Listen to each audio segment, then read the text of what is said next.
Habari ndugu msikilizaji, karibu tena katika kipindi changu hiki cha mahusiano ya ndoa.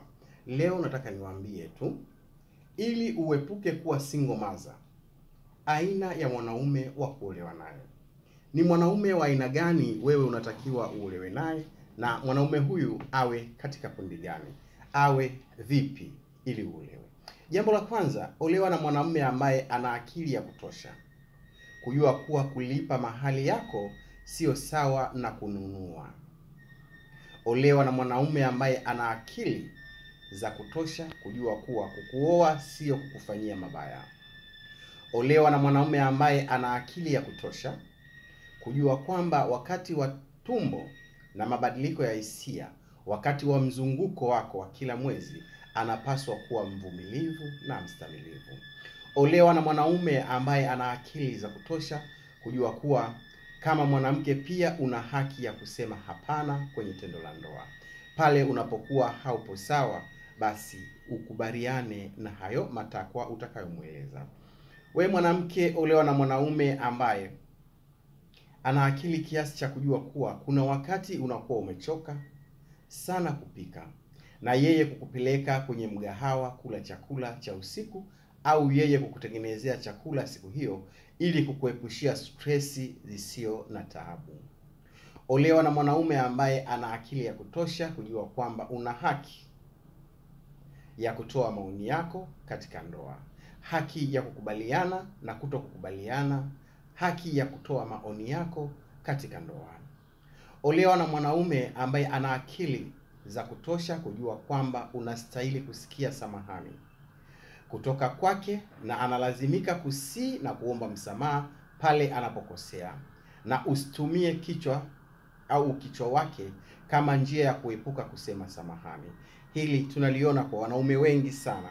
Wengi wao hawapendi kuomba msamaha na hawawezi kukiri kwamba hapa amekosea. Basi olewa na mwanaume ambaye anaelewa kosa lake na awe mwepesi wa kutubu au kuomba msamaha. Hizi ni procedure ndogo tu ambazo wewe kama mwanandoa unatakiwa kufuatilia na kusikiliza na kuziishi ili kuepukana na jambo la kuwa single mothers.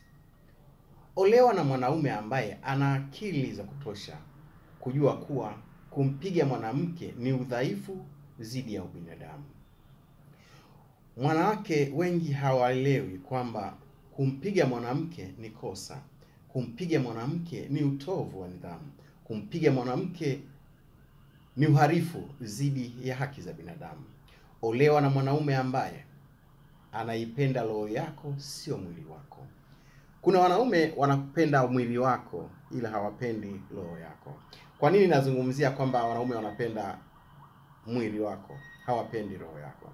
Kama wangekuwa wanapenda roho yako na mwili wako, basi kusingekuwa na machukizo, magomvi au kupigana au kufokeana, kwa sababu mnapofokeana nyoyo huwa si nzuri.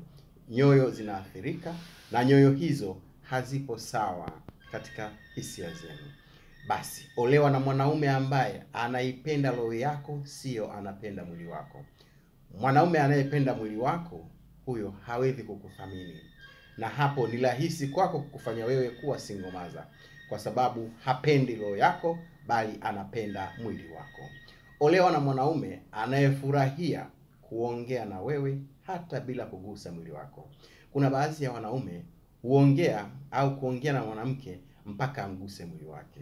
Hapana, hiyo sio mapenzi na wala sio mahusiano bora. Olewa na mwanaume ambaye mnaweza mkasimama mkaongea bila kushikana maongoni. Huyo ni mwanaume mstaarabu, mpenzi, anayekujali, anayekusikiliza. Hapo utakuwa umepata mwanaume bora zaidi, na ni vigumu wewe kuingia kuwa single mother. Sio mtu ambaye hawezi kuongea na wewe bila kukugusa.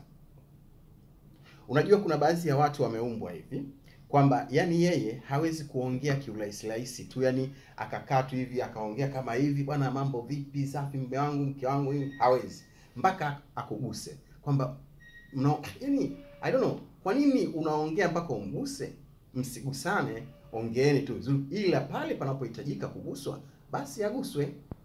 lakini kuna mtu kwamba hawezi kuongea bila kukugusa.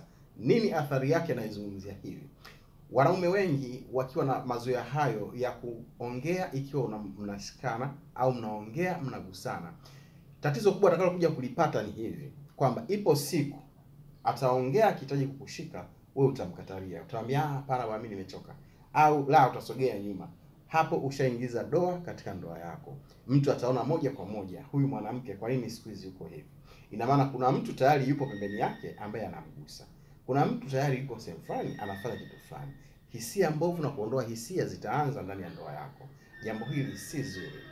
Basi naomba usisitizwe tu kwamba ufuate sheria hizi hasa unapokuwa kwenye ndoa yako, ili kuepuka swala la wewe kuwa katika hali kama hiyo. Basi kwa leo naomba niishie hapo, ila usisahau kusubscribe page yetu. Karibu tena siku nyingine.